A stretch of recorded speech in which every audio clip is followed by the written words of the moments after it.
Yo, jumpa lagi dengan Kak Ilham. Belajar fisika mudah dan bisa dirasakan. Pada kesempatan kali ini kita akan membahas tentang gelombang stasioner. Tahu nggak gelombang stasioner? Ya, gelombang stasioner adalah gelombang hasil perpaduan dua buah gelombang yang koheren. Koheren itu artinya kedua buah gelombang memiliki besar atau nilai amplitudo, frekuensi, ataupun panjang gelombang yang sama. Pembahasan gelombang stasioner ini melibatkan sebuah gelombang yang mengalami pemantulan. Misalkan kita menggunakan sebuah pegas, lalu salah satu ujungnya kita getarkan dan ujung lainnya kita ikat atau kita buat tetap. Maka ketika kita getarkan, gelombang pada pegas tersebut akan memantul. Atau yang kedua adalah ketika ujungnya kita biarkan bebas. Oke, nah supaya kebayang bagaimana sih proses pemantulan sebuah gelombang pada suatu pegas, coba kau lihat video yang berikut ini ya.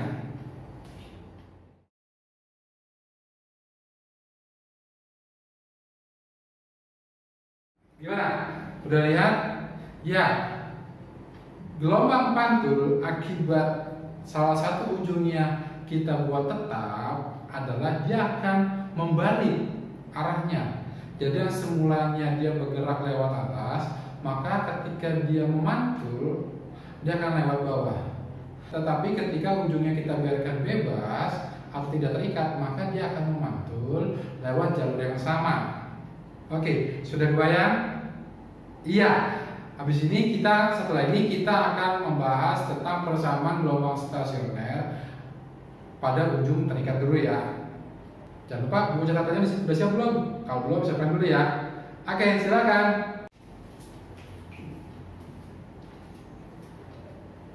Jumpa lagi dengan Kak Ilham. Belajar fisika mudah dan bisa dirasakan. Pada kesempatan kali ini kita akan membahas tentang gelombang stasioner, yaitu gelombang hasil perpaduan atau penggabungan atau bahasa kerennya superposisi dari dua buah gelombang yang koheren, yakni memiliki amplitudo, frekuensi, dan panjang gelombang yang sama besar. Tapi sebelumnya ambil buku catatannya dulu ya dan alat tulisnya. Oke, silakan. Oke, perpaduan dua buah gelombang ini adalah gelombang yang berlawanan arah. Tetapi biar mudah, kita gunakan saja sebuah gelombang asal dan gelombang pantulnya, karena pasti koheren. Oke, supaya mudah, kita ilustrasikan sebuah tali atau sebuah pegas yang panjang, lalu salah satu ujungnya kita getarkan, lalu ujung lainnya kita bikin tetap atau terikat, lalu kita getarkan. Maka si gelombang asalnya akan bergerak menuju titik yang terikat, ujung satunya lagi yang terikat, maka dia akan memantul. Nah, pada ujung yang terikat, maka gelombangnya akan memantul dan berlawanan arah geraknya. Sebenarnya kalau kita biarkan dia bebas, maka dia akan bergerak mengenai dan menuju ujung satunya dan memantul balik lewat jalur yang sama.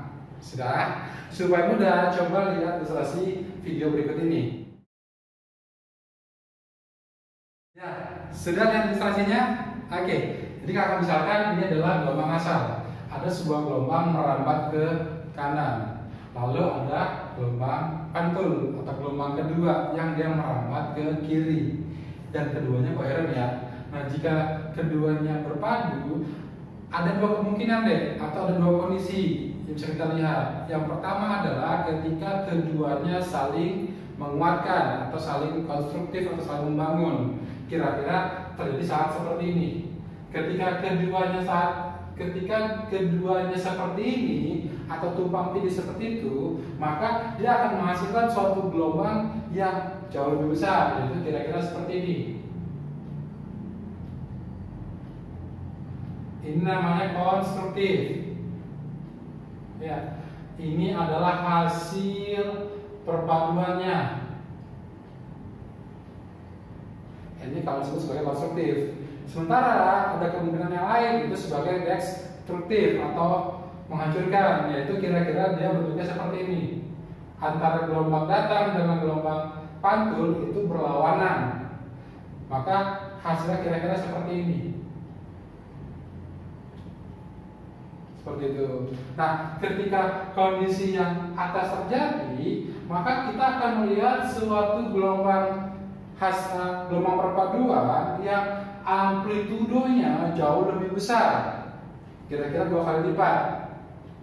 Ya, sementara kalau destruktif, maka amplitudonya akan 0. Akan terlihat seperti sebuah garis hitam seperti ini. Udah paham? Nah, ketika dia konstruktif, muncul istilah baru deh. Kalau kira-kira ini adalah garis setimbangnya atau titik setimbangnya, maka dia ini deh. Ini kan amplitudo yang baru ini. Nah, ini disebut sebagai perut. Sementara yang ini disebut sebagai simpul. Baik, sudah paham? Setelah ini kita akan masuk ke persamaan gelombang stasioner akibat perpaduan dengan gelombang pantul dari ujung terikat. Oke, sudah siap? Catat dulu ya. Sudah? Ya, ini adalah persamaan gelombang stasioner untuk ujung pantul yang terikat.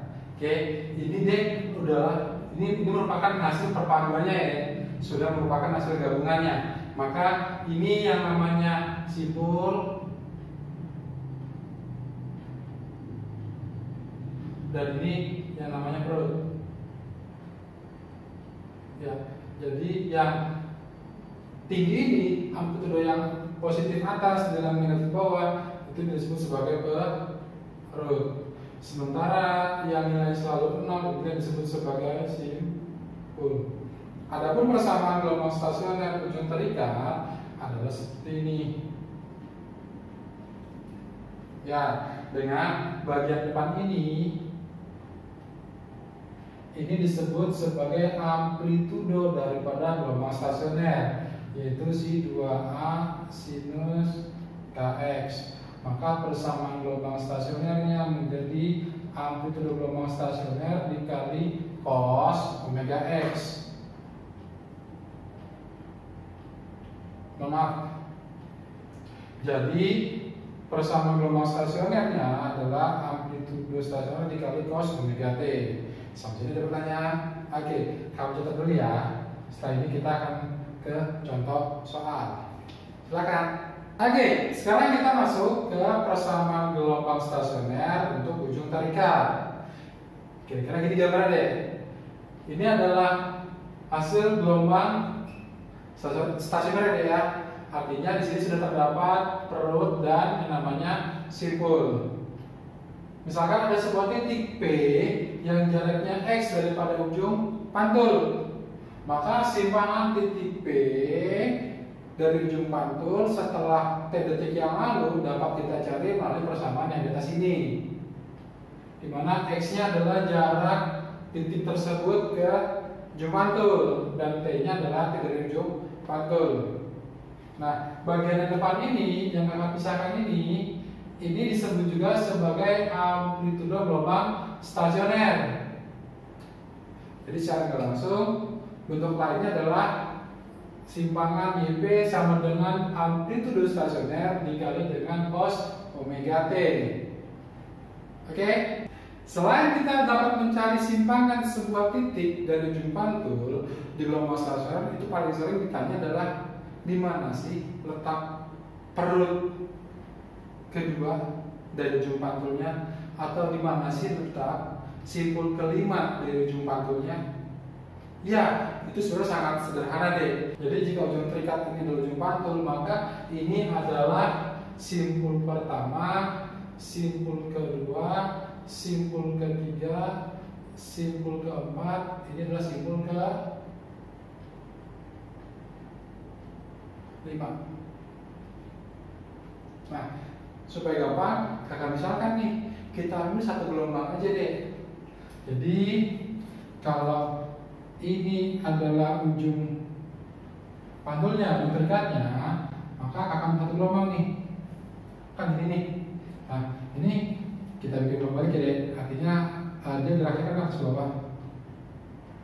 Maka ini adalah simpul pertama dan ini adalah simpul kedua.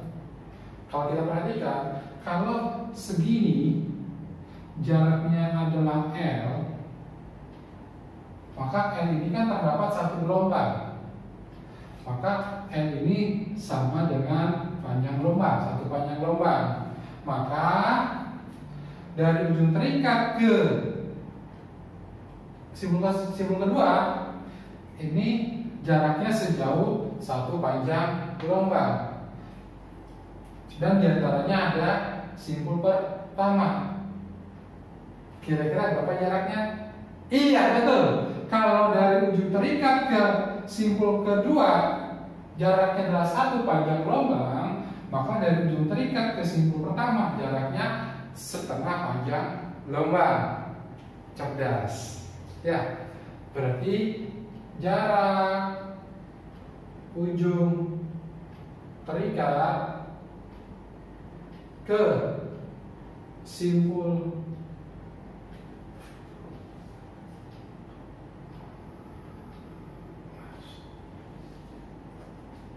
jarak ujung terikat ke simpul 1 itu adalah setengah panjang gelombang. Berarti kalau ke simpul kedua, iya satu panjang gelombang. Kalau simpul ketiga, betul, satu setengah panjang gelombang. Berarti kalau simpul kelima berapa tadi? Iya, kita bikin aja ya.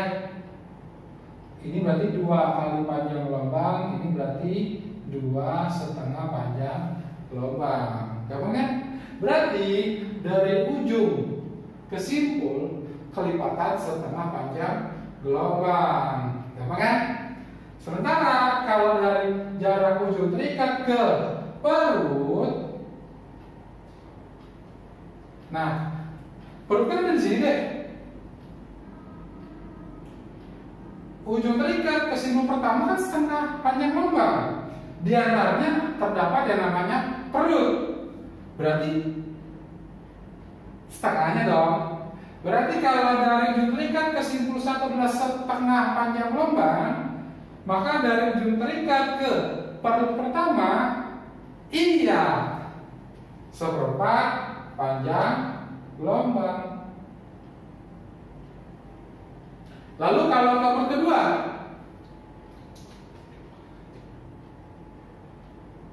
perut kedua, itu gampang deh. Coba kamu lihat deh, pasti lihat ya. Kalau ini seperempat panjang gelombang, ini seperempat juga. Ini seperempat juga. Berarti kalau dari ujung terikat ke sini, iya 3/4 panjang gelombang. Berarti kalau ke perut ketiga, coba kita lihat. Dari perut 1 ke perut kedua, tambahnya setengah panjang gelombang. Berarti dari perut kedua ke perut ketiga, tambahnya setengah panjang gelombang. Berarti dia menjadi berapa? Menjadi 5/4 panjang gelombang. Betul. Berarti kalau ke perut keempat, betul, 7/4 panjang gelombang. Oke, sampai sini kamu catat ulang ya. Kamu baca, kamu review lagi videonya, kamu lihat lagi videonya. Kalau sudah, nanti kita ke latihan soal. Oke, silakan. Sekarang kita lihat contoh soalnya ya. Pada tali yang panjangnya 2 meter dan ujungnya terikat terbentuk 5 gelombang penuh. Oh, berarti dia panjangnya 2 meter. Terdapat 5 gelombang. Kalau 5 gelombang panjangnya 2 meter, 1 gelombang panjangnya berapa? Iya, berarti panjang gelombang adalah jarak dibagi sama jumlah gelombang. berarti sama dengan 2/5 meter atau iya 40 cm. Artinya satu gelombang panjangnya 40 cm. Nah, pertanyaannya adalah letak perut ketiga dari ujung terikat. Berarti gambar dulu ya, biar kelihatan. Jadi misalkan ini adalah ujung terikatnya, berarti dia 1, 2, 3.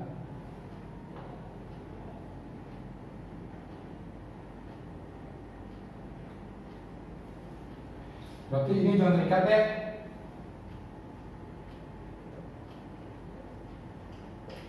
Maka ini perut ke-1, perut kedua, ini adalah perut ke-3. Berarti ini kan satu gelombang deh. Ini satu gelombang. Berarti ini satu panjang gelombang. Ini iya, ini adalah 1/4-nya. Berarti jaraknya berapa? Berarti jaraknya 5/4 dikali panjang gelombang. Tadi panjang gelombang berapa? Betul, 40. Berarti 5/4 dikali 40. Berarti sama dengan 5/4 dikali 40. Berapa? Iya, apa kan? Coret. Coret ya. Berarti jadinya 50 cm. Maka perut ketiga berada sejauh 50 cm daripada ujung terikatnya. Gampang kan? Ya, di pause dulu videonya, kamu ulang lagi ya. Setelah ini kita akan masuk ke persamaan gelombang stasioner untuk ujung bebas. Silakan. Ya, sudah? Oke, sekarang kita masuk ke persamaan gelombang stasioner untuk ujung bebas. Pada dasarnya hampir sama deh. Cuma bentuknya sedikit berbeda. Kalau pada ujung terikat, tapi ujungnya dia tertutup, sekarang ujungnya terbuka. Kira-kira seperti ini gambarnya. Dan persamaannya menjadi 2A cos KX dikali sinus omega T. Maka ciri-cirinya biar kamu gampang ingat adalah kalau ujung bebas dia kan kebuka kayak huruf C. Maka kalau KX-nya ikut cos, berarti ini adalah untuk ujung bebas. Gampang kan? Kalau yang tadi ujung terikat, depannya apa? Sin. Mulutnya ada tutup dikit, sin. Berarti hop. Itu adalah untuk ujung terikat. Kalau ujung bebas, cos. Gede mulutnya, C, cos. Dah. Nah, hampir sama kayak gelombang terikat. Kalau pada gelombang ujung bebas, juga ada ceritanya adalah jarak perut atau simpul dari ujung pantulnya, gitu ya. Ini adalah ujung bebasnya deh, ujung bebas. Maka jarak ujung pantul ke, nah kalau di gelombang ujung bebas dia kan melihatnya gini deh nih, karena dia cos, karena dia grafiknya seperti grafik cos yang begini, gitu ya. Maka dalam satu panjang gelombang, ini tadi ujung bebas, jadi ujung bebasnya ini kan panjangnya L, kita anggap sebagai satu panjang gelombang. Maka dalam satu panjang gelombang, di sini dia terdapat 1 dan 2 perut. Perut kedua jaraknya satu panjang gelombang. Perut pertama di tengah-tengahnya. Berarti jaraknya berapa? Iya. Berarti jaraknya setengah panjang gelombang. Maka jarak ujung pantul ke perut 1 adalah setengah panjang gelombang. Berarti kalau ke perut 1 setengah panjang gelombang, tadi kedua adalah kedua tadi adalah 1 panjang gelombang. Berarti kebayang dong kalau perut ketiga, 1 setengah panjang gelombang dan seterusnya. Lalu kalau dari ujung pantul ke simpul 1, Simpul 1 kan di sini deh. Ini tadi kan setengah. Ini setengah ini dong. Berarti ini berapa jaraknya? 4, betul. Berarti dari ujung bebas ke simpul 1 jaraknya adalah 1/4 panjang gelombang. Berarti kalau ini simpul 1 1/4, simpul 2 jaraknya berapa? Ini. Ya, ini 1/4, ini 1/4. Ini pasti 1/4 juga. Berarti 1/4, betul. 3/4. Berarti dari simpul ke-1 ke simpul ke-2 tambah setengah panjang gelombang. Berarti bisa nebak dong kalau simpul ketiga. Iya, 5/4 panjang gelombang. Kalau yang keempat, betul, 7/4. Kita tadi kapan nulis ya?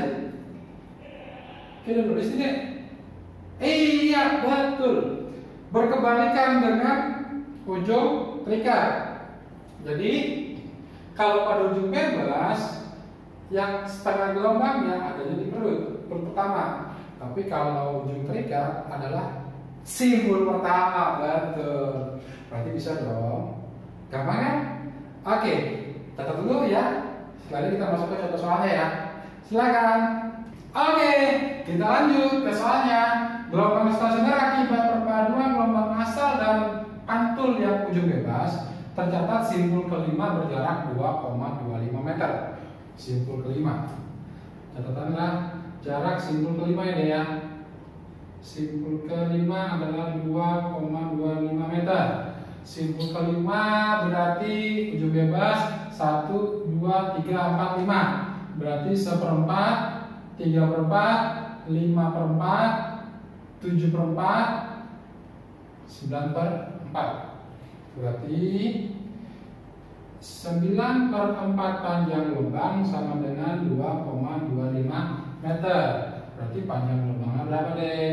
Berarti 4 dikali 2,25 per 9 ya. Berarti berapa? 2,25 kali 2 berarti 4,5. 4,5 dikali 2 lagi? Iya. Berarti panjang gelombangnya adalah 1 meter. Jika frekuensi gelombang 5 Hz, cepat rambat gelombang tersebut adalah berapa? Berarti V sama dengan panjang gelombang kali frekuensi. Berarti 1 dikali 5 berarti 5 meter per second. Dah, itu doang. Gampang kan? Iya.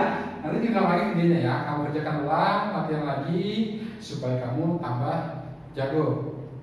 Oke, sekian dari kakak untuk pembahasan tentang gelombang stasioner baik ujung terikat maupun ujung bebas.